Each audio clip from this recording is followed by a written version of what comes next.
আসলে সব ইতিহাস বইয়ের পাতা পড়ে হয়তোবা বোঝা যায় না। সব ইতিহাস হয়তোবা কোনো ভিডিওতে শেষ করা যায় না। কিছু ইতিহাস দেখার জন্য হলেও সেই জায়গাতে একবার প্রদর্শন করাটা উচিত।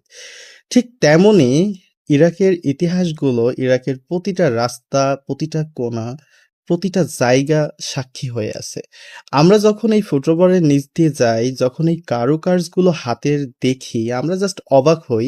সামান্য একটা রাস্তার ফুটওভারের সাথে এত সুন্দর সুনিপুণ কারুশিল্প তারা করে রেখেছে।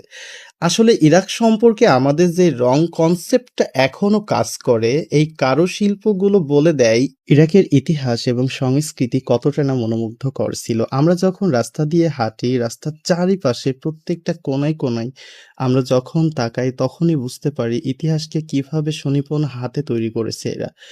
আসলে ইরাকের একটা বিষয় আমার কাছে খুবই ভালো লাগে। প্রত্যেকটা জায়গা এরা নিজেদের মতো করে, নিজেদের সন্তানের মতো করে সুসজ্জিত করে রেখেছে। এটি মূলত একটি স্কুলের সামনে। আমি জানি না এই স্তম্ভগুলোর মিনিংটা কি? বাট তাদের কাজগুলো দেখে, তাদের ঐতিহ্যগুলো দেখে আমি সত্যই মুগ্ধ।